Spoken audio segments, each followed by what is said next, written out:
یونس علیہ السلام ہے، اللہ ایک بستی کے اندر اللہ کے نبی بن کر آئے، اللہ کے رسول بن کر آئے، اپنی بستی والوں کے اوپر اتمام حجت کیا اور یہ کہا کہ 3 دن کے بعد عذاب آ جائے گا، لیکن اللہ کے حکم کا انتظار اللہ کے پیغمبر نے نہ کیا، بستی والوں کو اللہ کے آرڈر کے بغیر چھوڑ کر چلے گئے۔ اللہ پاک نے کیا کیا، ادھر بستی والوں نے دیکھا کہ عذاب آ رہا ہے جیسا کہ پچھلی قوموں پر عذاب آیا، وہ تلاش کرنے لگے اللہ کے نبی کو، یونس علیہ السلام کو، جائیں اللہ کے نبی کو منائیں اور کہیں کہ اللہ سے ہم معافی مانگتے ہیں، وہ بھی ہمارے حق میں دعا کریں، اللہ ہمیں معاف کر دے، لیکن یونس علیہ السلام کہیں نظر نہیں ہے۔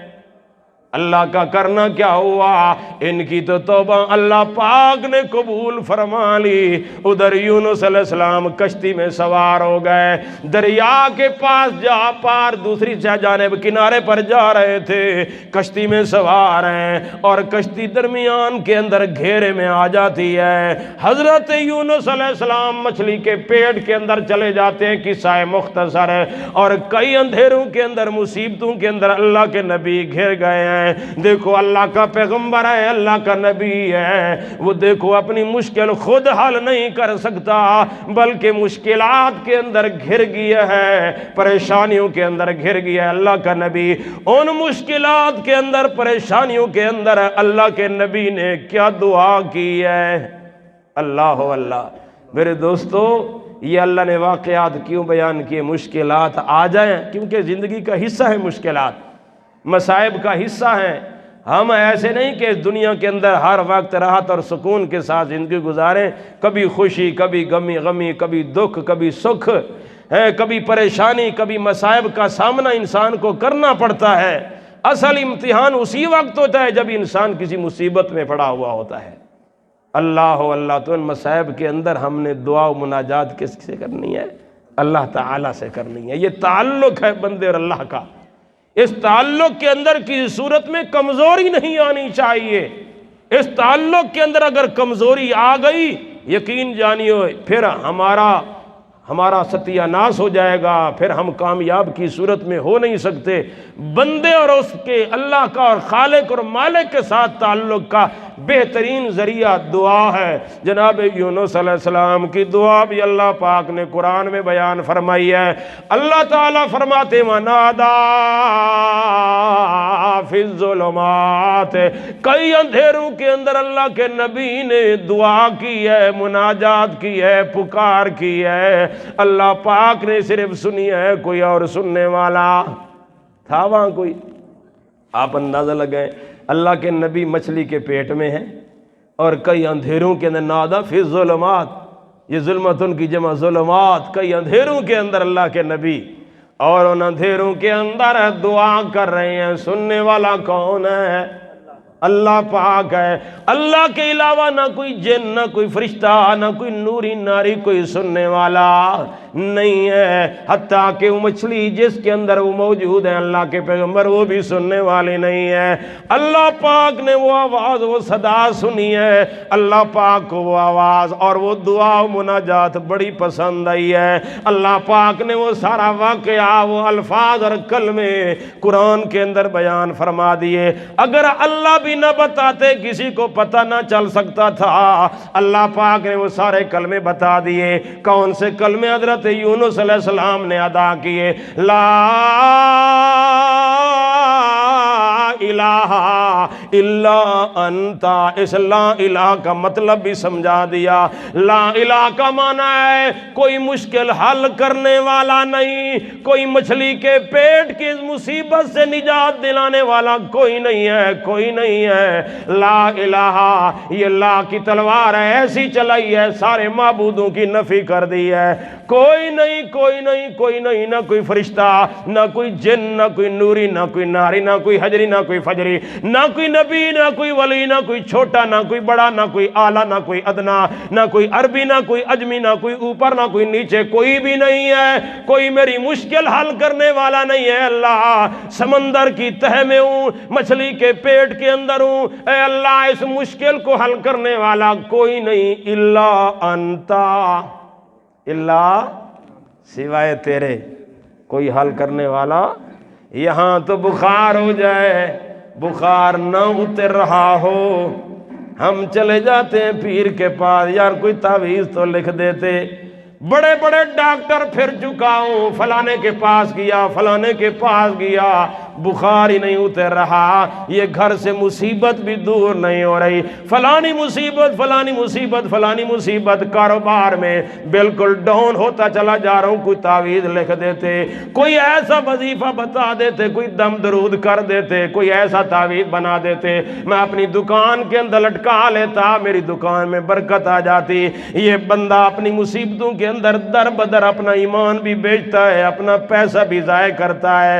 یہ کتنا بڑا بد نصیب ہے، اللہ کے نبیوں کے واقعات سے سبق نہیں لیتا، اللہ کے نبیوں کے واقعات سے درس کیوں نہیں لیتا کہ دیکھتا ان مصائب کے اندر بڑی بڑی ہستیاں مبتلا ہوئی ہیں، اپنے ان مصائب کے اندر انہوں نے کسی نبی کا دروازہ نہیں کھٹکایا، نہ آدم کو پکارا، نہ ابراہیم علیہ السلام کو پکارا، نہ اسماعیل علیہ السلام کو پکارا، اللہ کے اس پاک پیغمبر نے، اللہ کے نبی نے آواز لگائی ہے، نادا فی الظلمات، ان تمام تر اندھیروں کے اندر اللہ کے نبی نے اللہ کو آواز دی ہے، لا الہ الا انتا۔ آج لوگ لا الہ الا اللہ بھی پڑھتے ہیں اور قبروں پر سجدہ بھی کرتے ہیں، لا الہ الا اللہ بھی پڑھتے ہیں، تعویذ بھی لٹکاتے ہیں، لا الہ الا اللہ بھی پڑھتے ہیں، بھوپوں کے پاس پیروں کے ساتھ اپنے خواتین کو لے بھی جاتے ہیں۔ یہ مسلمان قرآن پڑھنے والا، جس کے پاس قرآن والا خزانہ موجود ہے، جس کے پاس توحید والا عقیدہ موجود ہے، یہ پختہ قوم، عقیدے کے اندر مضبوط قوم آج کہاں چلی گئی ہے؟ اس کو تو اللہ پاک نے یقیناً، اللہ پاک نے جو قرآن والی عظیم دولت دی ہے، اس کو اگر یہ مسلمان بندہ پڑھتا، اس پر تدبر کرتا، عقیدہ توحید اپناتا، تو در بدر دھکے نہ کھاتا۔ آج کیا ہو رہا ہے میرے معزز سامعین، آپ کے سامنے ہے۔ بعد کے اندر لوگ پچھتاتے ہیں، باتیں کرتے ہیں، یار لوگوں کے اندر علم کی فضا پیدا کرو، لوگوں کو اللہ کا تعارف کرواؤ، لوگوں کو اللہ کی شان بتاؤ، لوگوں کو اللہ کا مقام بتاؤ، لوگوں کا تعلق اللہ کی ذات سے جوڑو، اور یہ واقعات قرآن کے سناؤ کہ مشکل آ گئی ہے، پریشانی آ گئی ہے، تو یہ وہاں ہم نے دعا و مناجات کرنی ہے، در ملنا ہے تو ایک اللہ پاک کا، کس کا در؟ اللہ کا در، اللہ اللہ۔ میرے معزز سامعین، اللہ پاک اپنے پیغمبر کے بارے میں فرماتے ہیں، انہوں نے مجھ سے دعا کی ہے، نادا فی الظلمات، ان تمام تر اندھیروں کے اندر میرے پیغمبر نے میرے سوا کسی کو نہیں پکارا۔ اللہ تعالیٰ فرماتے ہیں دعا کرتے رہے اور کیا کہتے رہے؟ لا الہ الا انتا سبحانکا سبحانکا، تیری ذات کمزوریوں سے پاک ہے، تیری ذات شریکوں سے پاک ہے۔ اے اللہ، مچھلی کے اس پیٹ سے نجات دلانے کے لیے تجھے کسی کی امداد کی ضرورت نہیں ہے، کسی کے وسیلے اور واسطے کی ضرورت نہیں ہے، اے اللہ تو ہی میری مشکل حل کر سکتا ہے۔ سبحانکا، یقیناً تو ذات ہے، ایسی ذات جو پاک ذات ہے، جو بغیر اسباب کے بھی مسئلے حل کر سکتی ہے۔ اللہ تو سبب کا محتاج نہیں، ہم تو محتاج ہیں، تو کسی چیز کا محتاج نہیں ہے۔ اے اللہ تو میری اس مشکل کو حل فرما دے۔ انی کنت من الظالمین، یقیناً مجھ سے نا انصافی ہوئی ہے، میں تیری اجازت کے بغیر اپنی قوم کو چھوڑ کر چلا آیا۔ میرے معزز سامعین، یہاں ایک نکتہ یاد رکھیں، اللہ کا نبی، اللہ کا نبی، اللہ کا سچا داعی ہوتا ہے، اللہ کے دین کا کیا ہوتا ہے؟ سچا داعی ہوتا ہے۔ اگر وہ دعوت کے منصب کو تھوڑی دیر کے لیے اپنے اجتہاد کی وجہ سے چھوڑ دے تو اللہ عتاب میں ڈال دیتا ہے۔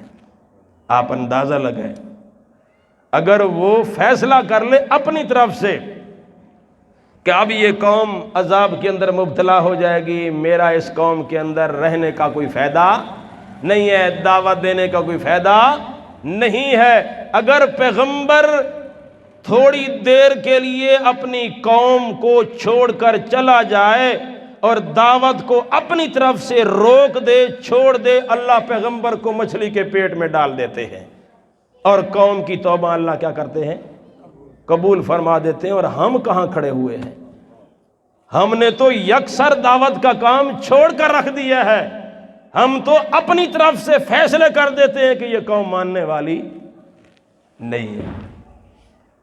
ہم اپنی طرف سے فیصلہ، اگر نبی فیصلہ کرے اس کو اللہ عتاب میں ڈال دیتے ہیں، مصیبت کے اندر ڈال دیتے ہیں، ہم کس باغ کی مولی ہیں؟ ہم سراسر دعوت کے میدان کو چھوڑ کر اپنی طرف سے لوگوں کے متعلق فیصلے شروع کر دیں تو کیا بنے گا پھر ہمارا؟ ہم نے بھی اپنا مقام کھو دیا ہے۔ آج ہم ذلت اور رسوائی کا کیوں شکار ہیں؟ خاص طور پر دعوت کا میدان علماء کا میدان ہے۔ دائی، سچا عالم جب سچا دائی ہوتا ہے، ملک و ملت میں امن رہتا ہے۔ اگر وہ اپنے منصب کو کسی وجہ سے چھوڑ کر ایک طرف رکھ دے اور لوگوں کے بارے میں فیصلے کرنے شروع کر دے تو پھر اس قوم کا اور اس علماء کا یقیناً کوئی حال نہیں ہوتا۔ پھر اللہ اس قوم کو اور ان کے علماء کو تنزلی کے اندر اللہ ڈال دیتے ہیں، وہ کھائی میں جا کر گرتے ہیں۔ اس لیے ہمیں کسی صورت میں دعوت کے میدان کو چھوڑنا نہیں چاہیے۔ ہمیں ہر حال میں، ہر وقت، ہر لحظے ہمیں دعوت دینے کا حکم ہے۔